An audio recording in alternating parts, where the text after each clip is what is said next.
Bismillahirrahmanirrahim. Assalamualaikum warahmatullahi wabarakatuh. Berjumpa kembali dengan channel Isa Labrar Misteri dalam kisah nyata misteri. Di video saya kali ini, saya akan membawakan kisah nyata misteri dengan judul Burung Perkutut Pembawa Malapetaka. Seperti apa kisahnya dan bagaimana jalan ceritanya? Pokoknya jangan kemana-mana, tetap di channel Isa Labrar Misteri.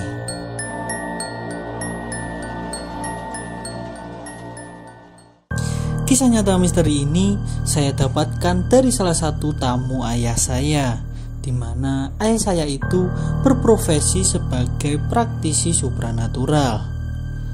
Sebelum saya melanjutkan cerita ini, tak lupa saya ucapkan banyak-banyak terima kasih atas dukungan teman-teman semua, baik berupa like, komen, dan subscribe. Semoga kebaikan teman-teman semua mendapatkan balasan dari Allah Subhanahu wa Ta'ala dengan keberkahan, murah rezeki, dan panjang umur. Amin amin ya robbal alamin. Di area tanah Jawa, ada sebagian orang yang percaya kalau burung perkutut itu memiliki energi spiritual tertentu. Dan karena izin dari Allah Subhanahu wa Ta'ala, burung perkutut bisa memiliki tuah dan bisa bermanfaat secara spiritual bagi kehidupan manusia itu sendiri. Dan di sini memang secara manfaat ada yang bersifat positif dan ada yang bersifat negatif. Dan di kisah nyata misteri kali ini, saya akan membawakan pengalaman kisah nyata dari seseorang yang terkena efek negatif karena memelihara burung perkutut. Kisah nyata ini terjadi di pelosok daerah istimewa Yogyakarta. Latar belakang waktu ada di tahun 2013.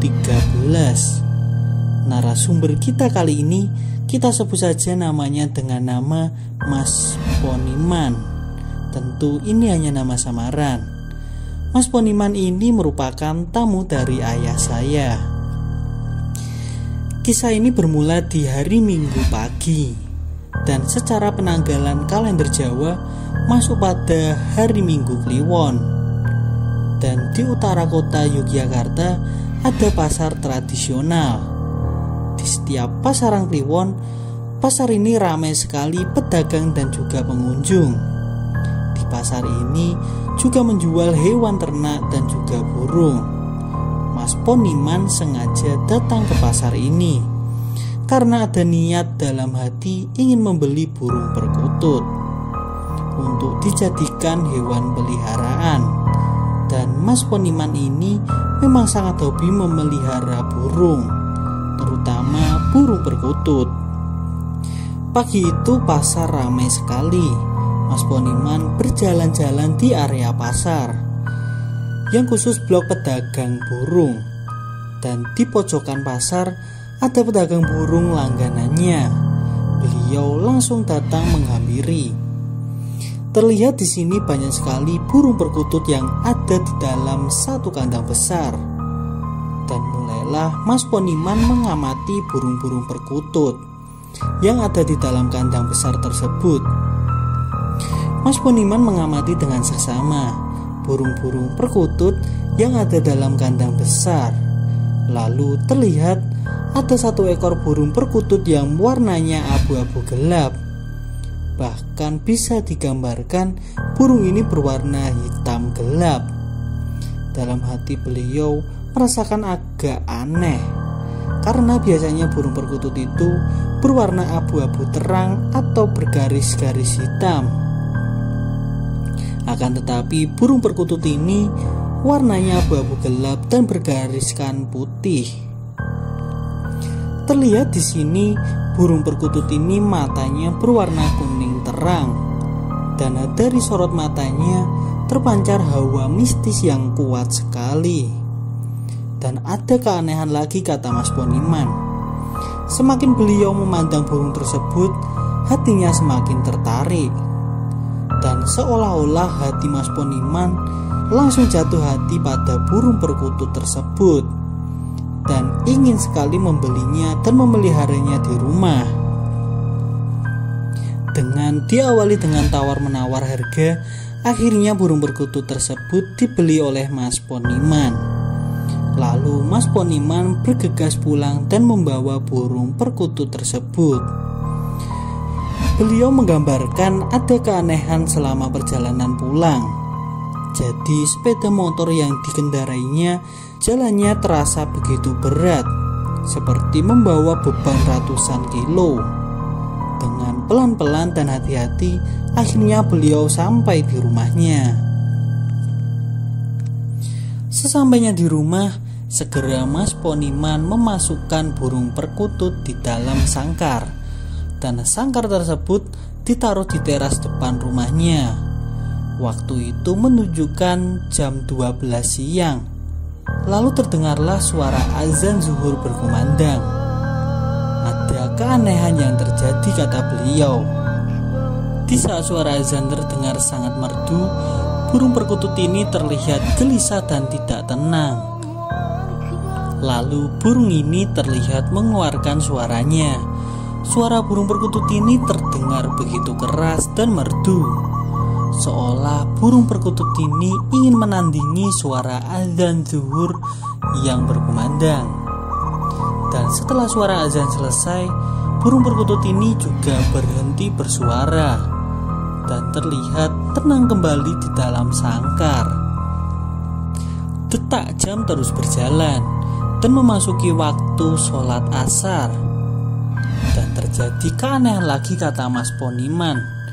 Saat azan asar berkumandang, burung perkutut ini juga terdengar bersuara lagi dengan sangat keras, seolah-olah ingin menandingi lagi suara azan tersebut.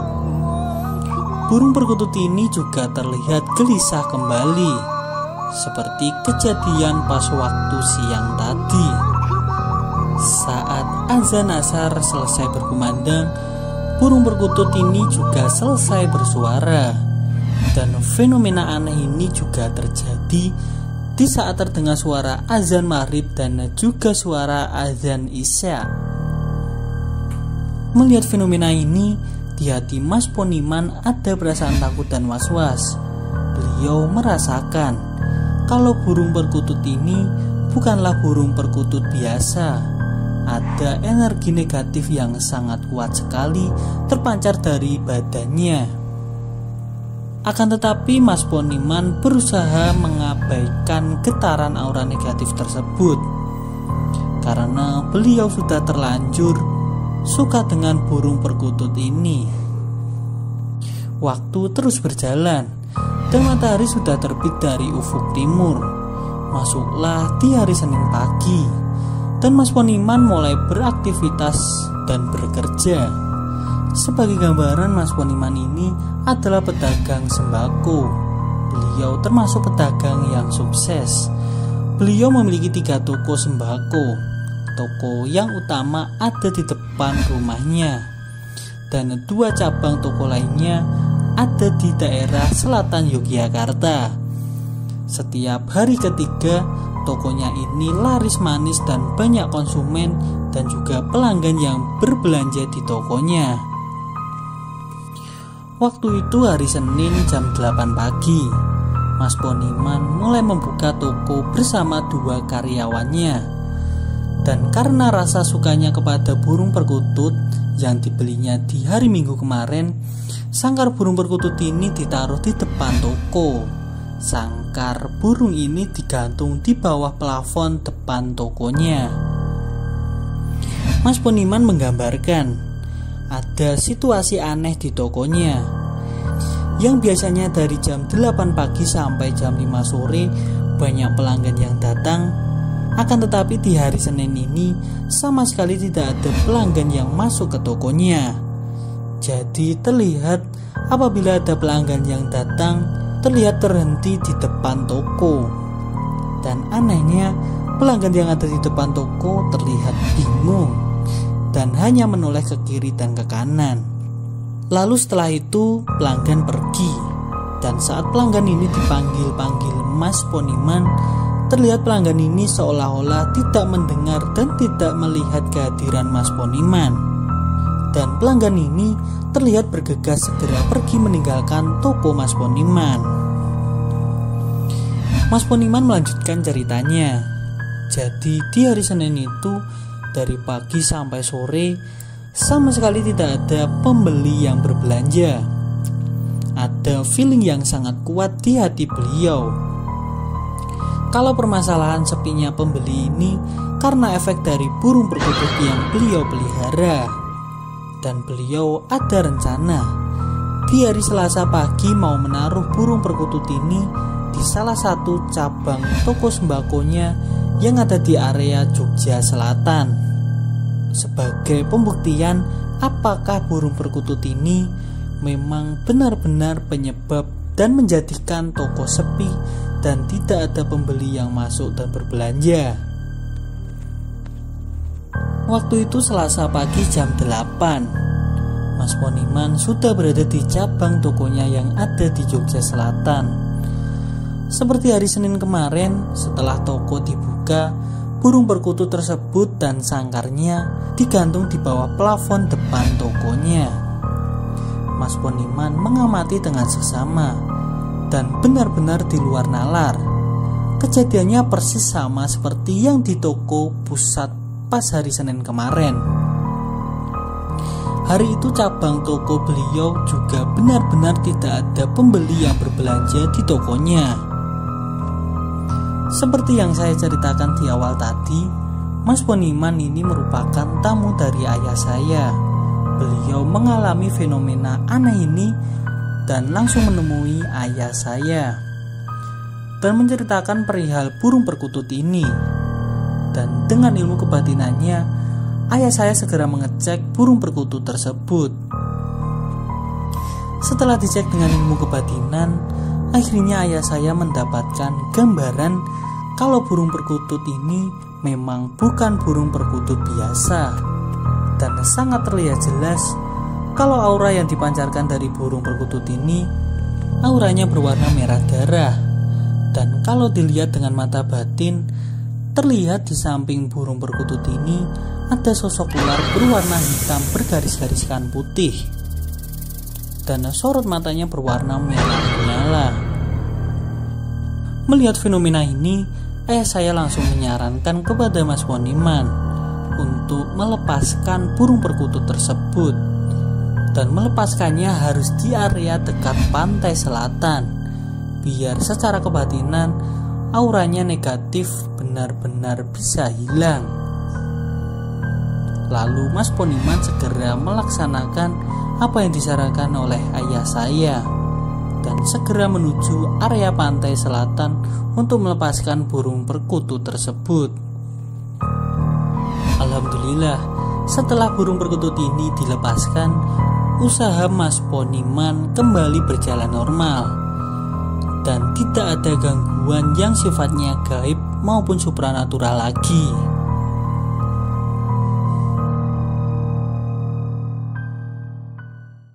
Demikianlah video kisah nyata misteri kali ini. Semoga kita bisa mengambil hikmah dari kisah nyata misteri ini.